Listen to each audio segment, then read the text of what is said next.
नमस्कार, आप देख रहे हैं लाइव टीवी इंडिया और मैं आपके साथ जुनैद अंसारी। और बात करेंगे, एक ऐसे खुलासा हुआ है कि भारत में जो हिरासत में जो पुलिस हिरासत में लेती सबसे ज़्यादा मौतें हुई हैं और उसमें जो मौतें हुई सबसे ज़्यादा जो है उत्तर प्रदेश में हुई है।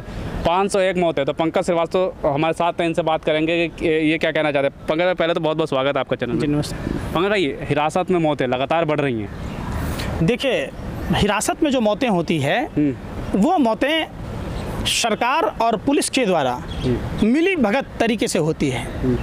आपने देखा होगा उसी उत्तर प्रदेश की घटना, जब अरुण वाल्मीकि की घटना पुलिस के द्वारा पीट कर बिजली का करंट लगाकर मार दिया गया था। 2020-21 में कुल 1940 मौतें हुई थी।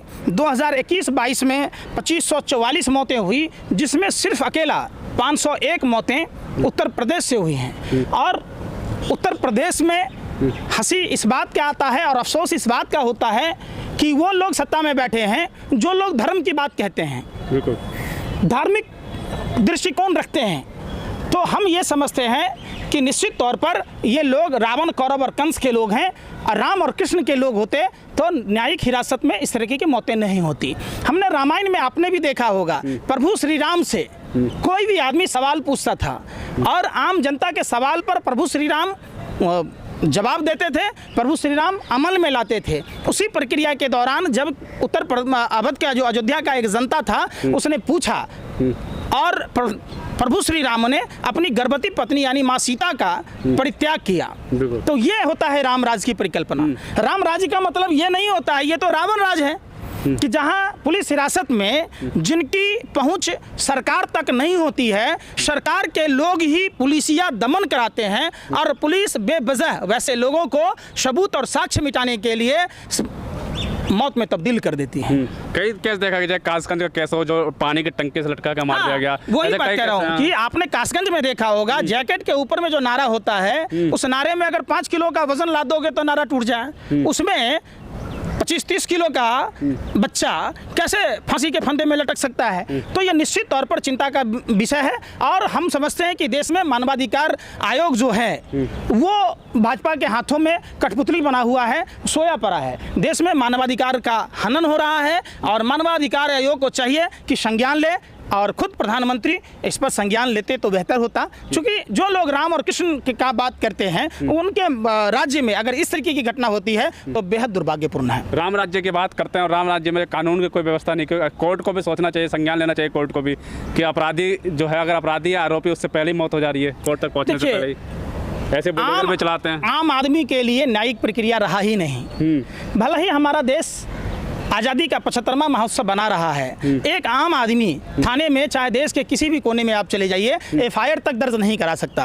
और न्यायिक प्रक्रिया इतनी जटिल है कि लोग अदालतों के चक्कर खा खा के लोग जुल्म को सह लेते हैं। वकील रखना इतना आसान है क्या? जज मैनेज करना इतना आसान है क्या? पैसे वाले लोग, आप देख लीजिए उसी अजय मिश्रा को जो किसानों की हत्या किया, न्यायिक प्रक्रियाओं को खरीद कर ही तो बाहर है। उसको अदालतों में देखते होंगे दबंगों के, पैसे वाले लोगों को सारी सुविधाएं, ससुराल जैसी सुविधाएं मुहैया होती हैं। तो ये न्यायिक प्रक्रिया का हिस्सा ही अदालत है, जेल है। प्रभात गुप्ता हत्याकांड में आज तक अजय मिश्रा उफ्टैनी महाराज को कुछ नहीं हुआ। तो ऐसे कई मामले हैं। आपने देखा होगा कुलदीप सेंगर पैरोल पर बाहर है, चिमयानंद जैसे लोगों को कुछ नहीं हो पाता। तो जब आप देखिए, बुलडोजर भी नहीं चलता पंकज जी। बुलडोजर कहाँ चलता है? बुलडोजर किस पर चलता है आप समझिए। बुलडोजर चलता है गरीब आदमी पर, कमजोर आदमी पर। आदेश गुप्ता का घर पर बुलडोजर चल सकता है क्या? आज तक चला क्या? आप बताइए। तो आप जब देखिएगा बुलडोजर चलाना हो तो अडानी के फैक्ट्रियों पर बुलडोजर चलाइए, जिन्होंने भारत को खोखला कर दिया।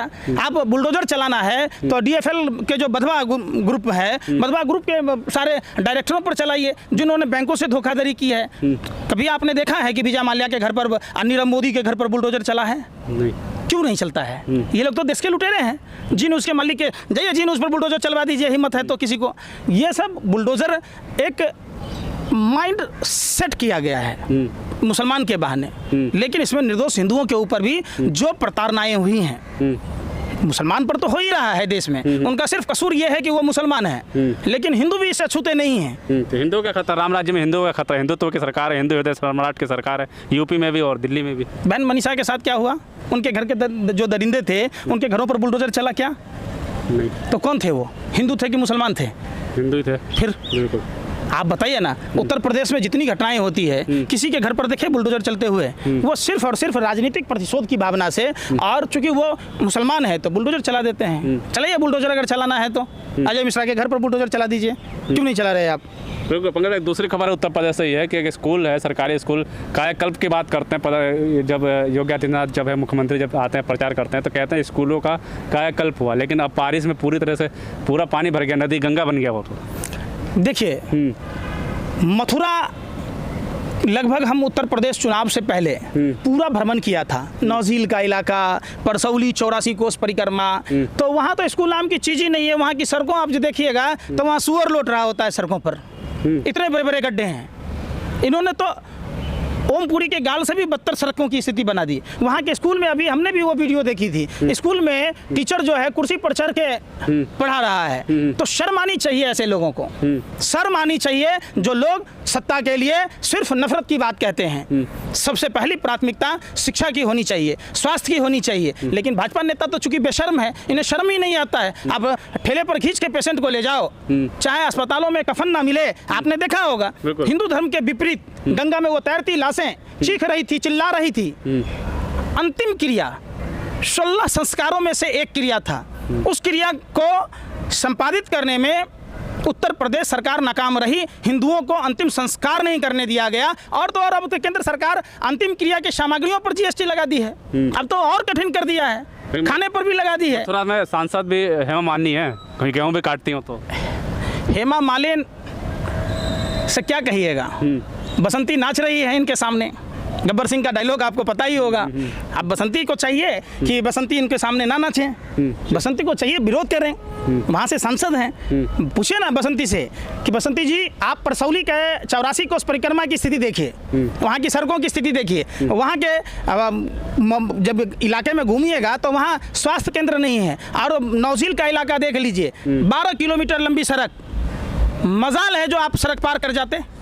ऐसी अब क्या कहिएगा, ये तो सिर्फ फिल्म सेलिब्रिटियों को भाजपा लाया और उनके सहारे वोट बैंक की राजनीति की। जनता क्या इन सब मुद्दों को, हिंदू मुस्लिम के मुद्दा होते हैं, इन सब मुद्दों को भूल जाती है क्या जनता? देखिए, जनता लाचार और विवश है, जनता भोली भाली है। सुन तो लीजिए, जीती नहीं है, जिताया जाता है, समझिए।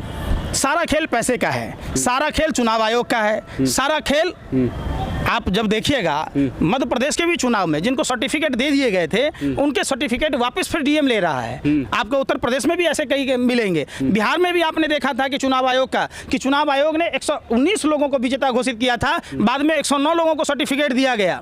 तो आप ऊपर से जो 20 लाख ईवीएम गायब हैं, जो सरकारी मशीनरियां इनके साथ गठजोड़ करके चल रही है, कंधे से कंधा मिलाकर, इसका खामियाजा देश की भोली भाली जनता को भुगतना पड़ता है। बिल्कुल, धन्यवाद सर आपका। बिल्कुल साफ तौर पे जो है बात करी हिरासत में, तो सवाल ये उठता है कि कानून व्यवस्था, राम राज्य की बात करती है सरकार, राम राज्य कहाँ है? जब हिरासत में ही इतनी संख्या में मौत हो जाती है तो क्या अदालतों तक वो पहुँच नहीं पा रहे हैं या क्या हो रहा है? इसका खुलासा और भी जो है सरकार को संज्ञान में लेकर, माननीय सुप्रीम कोर्ट को भी संज्ञान में लेकर इस मुद्दे को उठाना चाहिए। ऐसी खबरों को लगातार हमारे साथ बने रहिए। धन्यवाद।